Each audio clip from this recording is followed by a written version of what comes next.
back. In today's lesson, we're going to talk more about crossing this gap, getting through this part right here that's hazy and reaching our goal. So here is the normal process that we go through. And I'm not unique in this. Everybody kind of goes through this. We get an idea or a goal or something that we want to achieve, right? And reaching that goal means getting over the bridge, even if it's a small way. It means, the tire hitting the asphalt and actually moving you. We're propelled as part of our human nature and being a child of God to move forward. That means we never really arrive. It means that we're always in the path, and we don't want to be stuck in the past, so we move forward. And so we get this idea on how to move forward. And the typical way, what happens when we do get an idea is we'll go to Google God and we'll learn something more about what it looks like, or like what it is we need to do in order to reach our goal, accomplish our idea. So we'll go, get a bunch of free stuff. We'll go on YouTube, or we'll go on, into Google, or we'll read a book, or we'll go to a class or something like that, and we'll learn about what it is we're trying to move forward with. Sometimes we'll read a book and then we'll have an idea after that. And after that, then there comes a time of Q&A. Now, as a contractor, I have a lot of knowledge about how to build a house. I know all the sticks and bones inside of a house. And when something goes wrong, people come and ask me questions. They have an idea, maybe that they want to redo their deck, or maybe they want to change their windows out, or maybe they want to do an addition on the side of their house. That's the idea that they have, and they go and they see other people doing it, and they think it's a good idea, and then they come to me and they say, how do I do this? Because I'm a professional in this particular field of expertise. And so they'll ask a pro, they'll seek some advice, they'll get more learning. And all of this right here is motivation, like it seems like a good idea. It's like at the first of the year when you make that New Year's resolution that you're going to do all these things. You know how long a New Year's resolution usually lasts? The average is 10 days.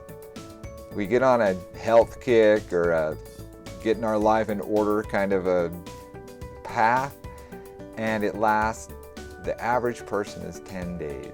Some people it's 1 day, some people it's a month, some people accomplish their goals. And really, 2% of people who set out to accomplish their goal actually reach their goal on their own without any other kind of help. Because here's what happens.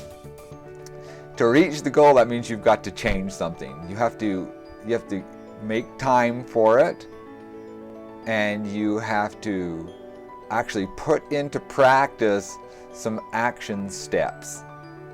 That means you have to do something you haven't done before.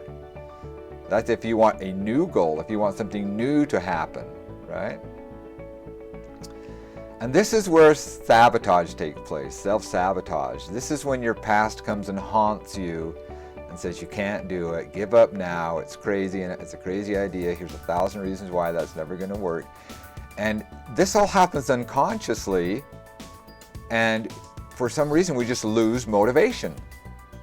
And we stop right there. The reason why is because we don't have the other part of the equation here. When we start to get trapped or stuck, sabotaged, we need someone to help us get there. This is why you can go and get all the information that you need, that you can put inside of your head, and it still doesn't get you to where you need to go.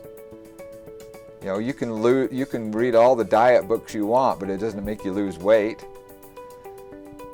What you need is some help. You need accountability and support.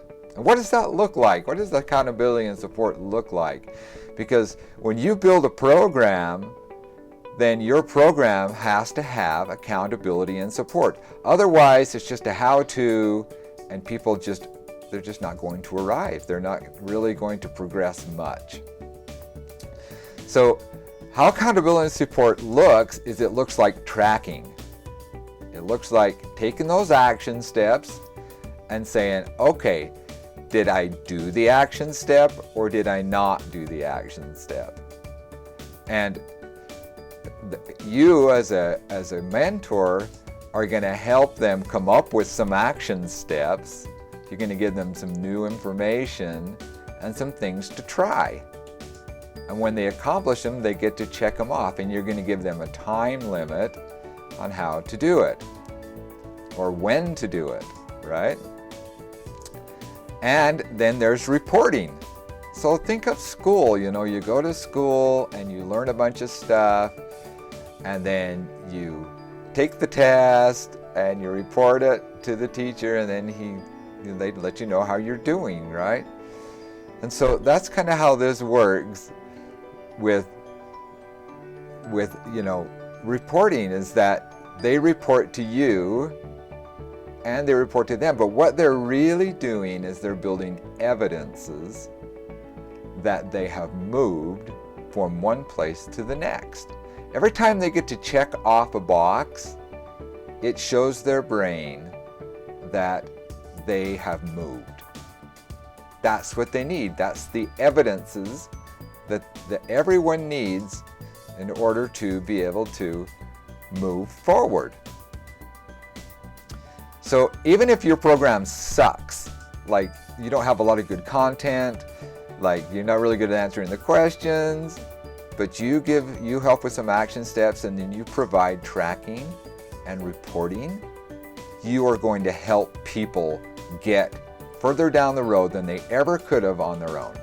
So there's a great book that I've been reading, and it's called Psycho-Cybernetics, and it's fantastic. It's written by Maxwell Maltz, and here's one of the quotes that he has. Now, ideas are changed not by willpower, but by other ideas.